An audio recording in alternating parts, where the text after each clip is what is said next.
Qu'on se le dise, on a tous des pores sur le visage, c'est totalement naturel. Et si tu souhaites vraiment les réduire, on va voir comment. Alors déjà pour commencer, si tu as les pores dilatés, on va te recommander de bien te nettoyer la peau. Parce qu'une peau qui n'est pas bien nettoyée, c'est une peau qui va avoir du sébum dans les pores et ça va les rendre encore plus apparents. Donc dans ce cas-là, qu'est-ce qu'un bon nettoyant? Ça va être un nettoyant qui est à la fois doux et qui a aussi des ingrédients actifs pour diminuer l'apparence des pores. Exactement, on va retrouver ces ingrédients-là dans la gelée moussante Peau-Net de chez Novexpert, notamment avec un trio de zinc qui va être séborégulateur. Moins on a de sébum sur la peau, moins les pores dilatés se verront. Et si tu préfères les produits solides et moins chers, tu peux prendre le pain dermatologique de la marque Lilac. Il est anti-séboréique, donc il va vraiment venir réguler le sébum et réduire encore une fois la taille des pores dilatés. Si jamais ces produits t'intéressent, tu peux les retrouver aussi dans notre diagnostic de peau. Tu as le lien en description. On va te recommander une routine complète qui va te permettre de réduire la taille des pores. Donc le nettoyant, c'est très bien, mais ça va pas forcément être suffisant. Donc dans ce cas-là, on va te recommander d'utiliser au moins un produit qui contient un autre ingrédient actif. Donc ça peut être par exemple du BHA, parce que c'est de l'acide salicylique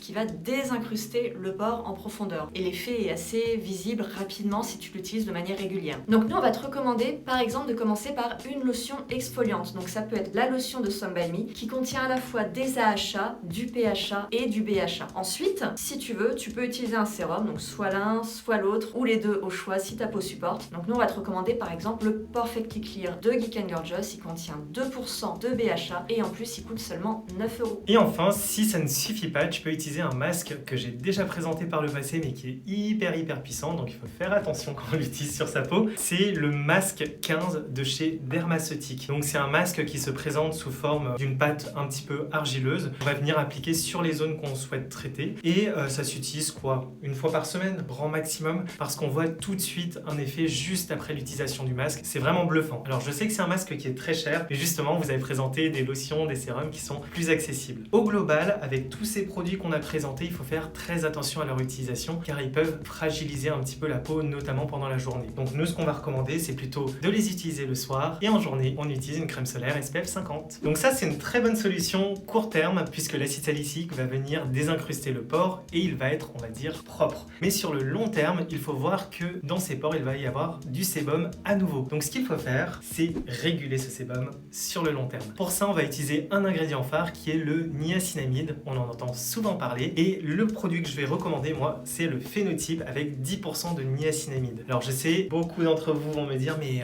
The Ordinary, ils sont moins chers, ils ont exactement la même chose, etc.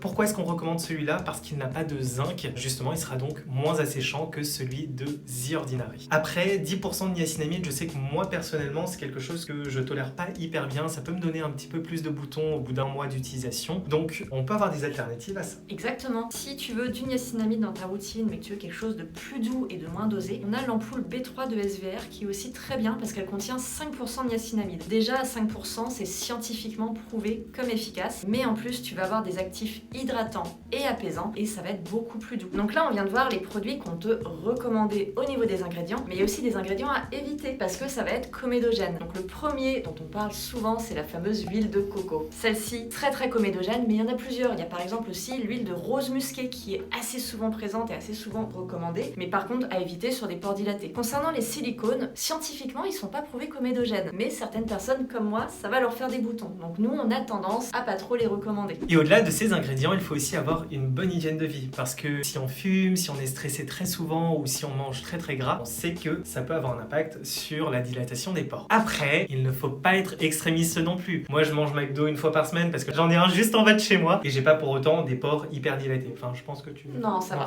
Bon, ça veut pas dire qu'il faut tout arrêter, mais c'est juste que ce sont des points d'attention pour aider à faire en sorte que les pores soient moins visibles. Mais par contre, conseil beaucoup plus important, c'est de porter une crème solaire au quotidien parce que le soleil, c'est 80% du vieillissement cutané. Du coup, si tu prends le soleil sans SPF au quotidien, ta peau va vieillir et elle va petit à petit tomber. Et comme tu peux l'imaginer, plus elle s'étire vers le bas, plus les pores seront dilatés. On espère que cette vidéo t'aura appris plein de choses sur comment réduire l'apparence de tes pores dilatés. Et puis surtout, n'oublie pas qu'en général, les pores dilatés, on les voit à 20 cm du miroir, mais dans la rue, personne ne va se dire « Oh mon Dieu, mais cette personne a des pores dilatés !» C'est clair. Si t'as aimé cette vidéo, n'hésite pas à liker et à t'abonner. On te dit à très bientôt. À bientôt.